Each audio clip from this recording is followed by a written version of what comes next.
So I think at this point, maybe it would be good to circle back to the original conversation we had on Facebook that inspired this whole episode.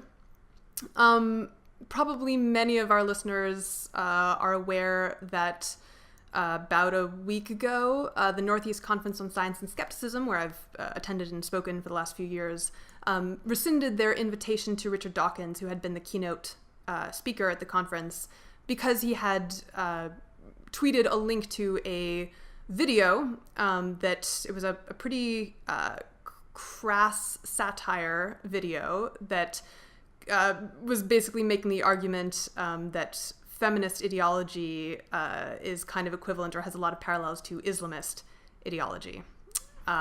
So Dawkins was disinvited. And I think there's a number of interesting angles on this controversy, one of which being the rather uncivil tone of the video and whether or not that was inappropriate and, why or why not. But the one that I want to jump in on first is, so a fair amount of the discussion on my Facebook post was about whether the video was misogynist and or racist. And I think now that we've been talking about, attacking issues instead of individuals, I think it can be pretty difficult to separate an attack on an ideology from an attack on people. So, for example, there was a caricature of an Islamist and a caricature of a feminist who was in fact a caricature of a real feminist, although I think Dawkins didn't know that when he posted it. And so I think they were not very flattering caricatures, of course. But I sort of have to wonder what takes a critique of an ideology like feminism or Islamism over the line where it becomes a critique of women or a critique of Muslims or of Arabs. Do you have any heuristics for settling those issues? So my take on the situation in general, why we disagreed, was about Dawkins being disinvited over it. Right. Oh, I guess I didn't actually say what our positions were. I just sort of pointed at the issues. Yes. Would it be easier for me to just lay out what my original Facebook post said and you can respond as you that'd did be on great. Facebook? Okay. All right. So what I said on Facebook, it's a public post. I can link to it if you want to read it.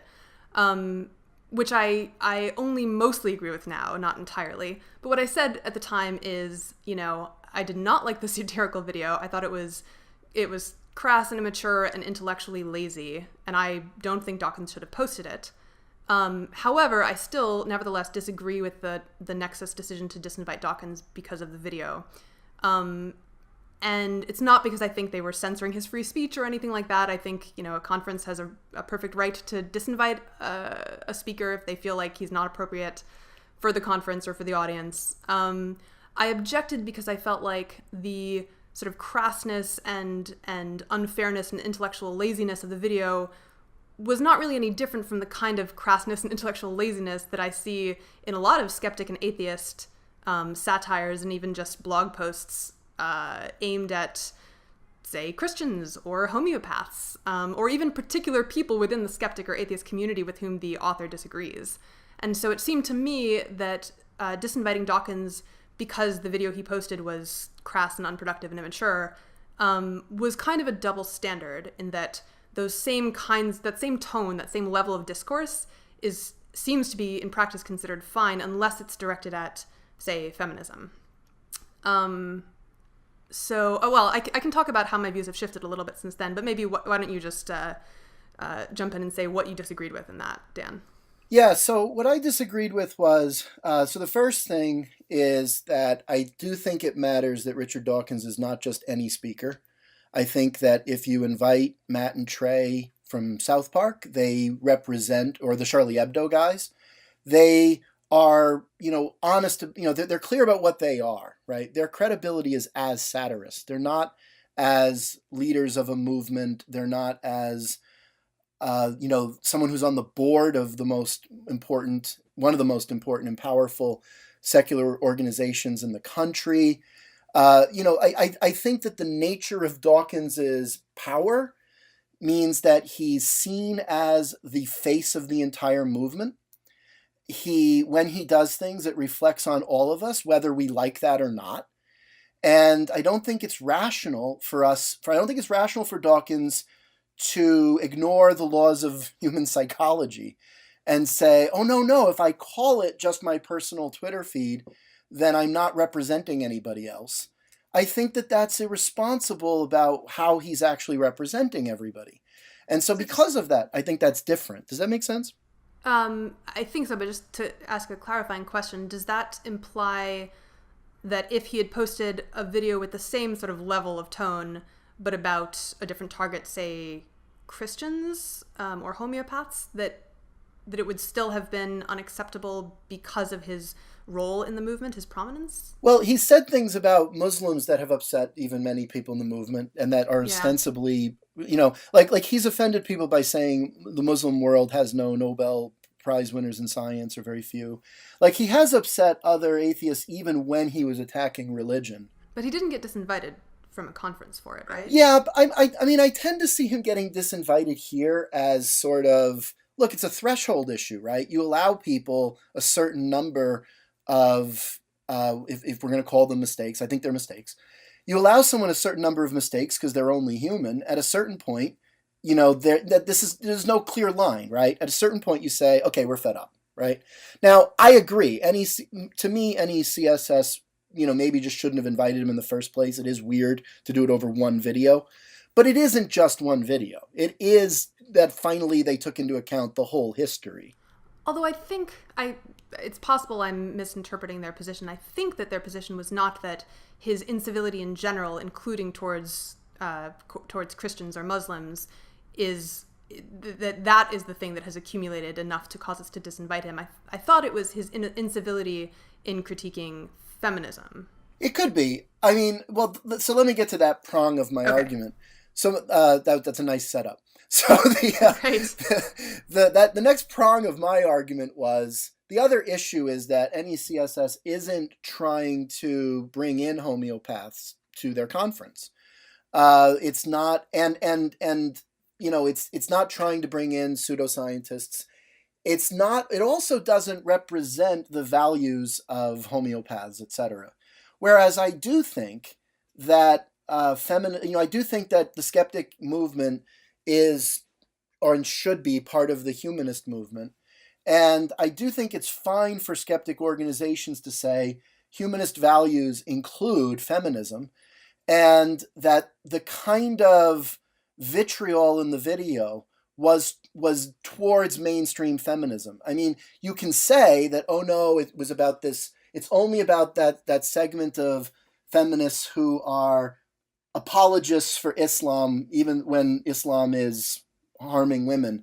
And I agree, that is a serious problem. I am friends with many ex-Muslims, and my heart goes out to them, and I really, really believe that sometimes, I'll give you a great example of this. I got into a big fight on Facebook attacking a kind of feminist who apologizes for Islam when they shouldn't. Like, I was pointed to a video in which a feminist Muslim explained how she wears the hijab completely out of her preference, and it's because she believes that it makes her more dignified to not be a sexualized object. And to me, feminists are, mainstream Western feminism would call that kind of modesty position patriarchal, because it puts the emphasis on women to be the ones who don't get themselves objectified by being more modest. And it puts the emphasis on men being these uncontrollable dogs who, if they see a woman's hair, they will objectify her. I don't think that's feminism, and I don't think just because it's a Muslim woman who's claiming she's being a feminist by saying that becomes feminism. And I do think that feminists have done a bad job sometimes in defending the women in the Middle East against a patriarchal culture, and they've been condescending and patted them on the head. And I think they've put their anti-colonialism, which is a good thing in general, above their feminism. So I think that's valid. But the problem was, this video was lumping in anything related to feminism as inherently this, as bad as Islamism. And it was so crude to be completely alienating to anybody who sees themselves as part of the actual feminist revival going on the internet, that I think these organizations don't see themselves as against and want to have a hospitable environment towards those people, even if there's disagreements among them. There should be that kind of they should be welcome. Right. Yeah, it does. And this is probably a good point to bring up one of the ways that my viewpoint shifted after the long comment thread that followed my original Facebook post, in part because of some things Dan said and a few other commenters as well. I think I can get on board with the idea that there should be different standards for how sort of careful or civil you should be expected to be, depending on what the target of your criticism is. And I haven't worked out exactly what I think those differences should depend on, but I can see an argument for if the target of your criticism is a marginalized group, or is associated with a marginalized group, maybe, or the target of your criticism is something, is a group that could reasonably feel unwelcome in your community or movement because of your criticism, then maybe the standard for civility should be higher, which is not what I had argued in my original post. So that is kind of a shift for me. But the thing that I'm still confused about is whether my disagreement with you, Dan, the original disagreement, is mainly over whether we think that Dawkins posting that video was him satirizing or slamming feminism in general, which I think is I think the sort of core tenets of feminism are really, they're so almost like moral fundamentals, at least in our sort of the humanist community, the idea that women should have equal rights, and no woman deserves to be raped, and women should be paid the same for the same work, and all, women should have the right to vote, and all of those things. Even if you're civil in criticizing those things, that's still a pretty hostile, that does create a hostile environment for women, I think. However, Dawkins, he is sort of explicitly trying to separate out those core tenets of feminism, which he supports, from the more fringe parts of the feminist movement, like the parts that are, often apologists for Islam and its mistreatment of women. And so I guess my question for you is whether you think Dawkins' fault was in not separating cleanly enough the target of his criticism away from feminism in general, and thereby creating a hostile environment for women, because it felt like he was attacking, maybe he was sort of indirectly attacking by linking to that video, which didn't make the distinction, the sort of basic rights of women. Or whether you think that, no, even if the video had said this is just about fringe feminists, that critiquing fringe feminists maybe in an uncivil way, that sort of justifiably makes women feel unwelcome. Yeah, Does that make sense? Yeah, it does. I mean, I don't think he's only attacking a fringe. I think that he's attacking a very large segment of feminists who do think that the kind of feminism that he identifies with doesn't go far enough. Now, I want to be clear, because I'm sure his fans are chopping at the bit right now to mention this. He does say in linking to the video that this is not all feminists. In fact, the vast majority don't like that, right? Exactly. And I okay, I'll give him that. I think, though, the video is not nearly as clear. And Dawkins' hostility is against more than just a fringe. I mean, I don't know if it's. I'm going to bring in a previous tweet. When he writes, "Officer, it's not my fault I was drunk driving. You see, somebody got me drunk." When he's defending, when he's on a rampage because of the, about rape accusations, over people being drunk and having non-consensual sex, and calling that rape afterwards, he writes this tweet which says, again, "Officer, it's not my fault I was drunk driving. You see, somebody got me drunk." He's going after there something that I don't think is just a fringe. The idea that there is rape from women, that people can be raped because they're taken advantage of when they're drunk. And that kind of victim blaming in here, the kind of pattern of hostility here towards positions which are defensible is a problem. And I think the other thing is to call this fringe feminism, the other problem I have with it is that the ostensive purpose of this was to satirize, as I understand it, what was going on in Cologne, where there were a number of sexual assault reports on New Year's Eve, and apparently it was some sort of coordinated,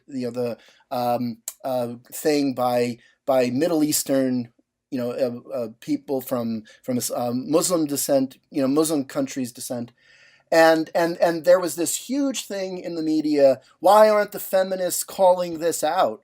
Right? It's because they don't think it's rape if it's by a Muslim. That's the joke in that video. Mm-hmm. And I really feel like in that case, what you're looking at is feminists were put. People who were very disingenuous were putting feminists in a bind. They were like, don't you want to, you don't want to pick on Muslims, do you? Yeah. And it's like, no, they're not being hypocrites. Like, if you were in, to be extreme about it, but if you were in 1930s Germany and you found out about some really bad things done by a group of Jews, you don't go and, like, when you know that the Nazis are about to clamp down and commit horrendous things against the Jews, you don't want to stoke a fascist flame. It's a worse consequence if you do that. And I totally understand that no feminist came out and said, well, it's just Muslims, it's not rape. They didn't say that. What they said was, hello, don't use these sexual assaults to stoke the fascist backlash against Muslim immigrants that's happening in Europe and in the United States. And so to satirize those feminists as saying it's not rape if a Muslim does it, as that video said, that's disgusting. So I guess I want to give you the opportunity, if there's something that we didn't touch on that you think should be said, to introduce, the last thread. But if not, I can just ask you another question. I just feel like I didn't answer your question well enough. I'll just admit to you, I do think you have a really good point. In fact, when I was looking back at the discussion, I think I remember saying, I don't know how to answer that, and then you brought it up again here. And that point is, what's the difference between attacking a woman and attacking feminism, right? Right. And I do think you're right, like, political movements can be skewered. It's not like picking on women. And I guess you could satirize Black Lives Matter without picking on black people, but it would be tricky to do. It's tricky. That is a very, very fine needle to thread. It's a very fine needle to thread, and I think that one thing I've picked up from the feminist blogosphere is sometimes if we actually look at the latitude we give to our criticism to feminism that we wouldn't give to our criticism of anti-racism. Mm-hmm. Like, we do seem a little bit more forgiving of sexism and misogyny, and I do think maybe that's telling, that we would see a black satirization of black activism as an attack on black people. There is a blurry, it's a similar kind of thing with attacking feminism too carelessly. And finally, the one thing I think I did make a point with you was that it was a real woman in the video. And even though Dawkins in his official thing said, I've scrubbed because I found out it was a real person, he went on to deny maybe she hasn't really gotten all that vitriol she's saying, but I decided to tweet around, to scrub it anyway. Then he congratulated himself because, no one should be harassed, even a vile person like her. Every life matters, even a vile one like her. And it's like, to call a street level activist, and I found that really hypocritical because the anti-feminist side has gotten upset over Twitter storms over powerful people making sexist remarks, like Sam Harris saying, the estrogen vibe is not as good in atheism. That's why women aren't, like jokes that are, of course, he was kidding. But the point is, like, these sorts of jokes, the anti-feminist side has not really been kind about, has not been happy about about those people being raked through the mud, people like Sam Harris or the scientist, who said that you don't want girls in the laboratory because they cry and they fall in love with you. Like those guys, they've said, oh, they just pummeled them for a joke, But meanwhile, here's Dawkins being told that there's a street level activist who, of course, I mean, look, she was very uncivil. I hate that video. It's terrible. I don't support her. But she doesn't deserve to be the face of all that's evil with feminism. And Dawkins, even after was alerted about that, started denying that she's gotten any abuse, called her vile. For what? For being an incendiary activist who gets out of control? You mean like Dawkins has been fighting that atheists can be? I find that really problematic and hypocritical for the anti-feminist side, that they are so against witch hunts if it's Sam Harris, but if it's, who can more than take care of himself. But if it's a street-level activist who's on the feminist side, and that's where I think that their claim that they're just about civility and free speech are hypocritical. I'm trying to really chart the course that's really fair to both sides in my civility pledge, and I don't find that that side is really that fair to the feminist side. And of course, I know the feminist side can be abusive. They're wrong as often as they're right, I think. But I just don't like when people are taking themselves, wrapping themselves in free speech and declaring themselves the winners, any more than people who take themselves and wrap themselves in social justice and say they're the winners. And both of these sides are not listening to each other because they think they can do no wrong because they're on the side of justice. And I want to actually look at claim by claim by claim. No, privilege is not the end of the story. We have to actually prove the argument's wrong, not just that you're wrong because you have privilege. And no, just saying I have a right to offend is not the end of the story. When you offend, people can actually make an argument that it was a moral reason they got offended and that they have a right against you to get an apology.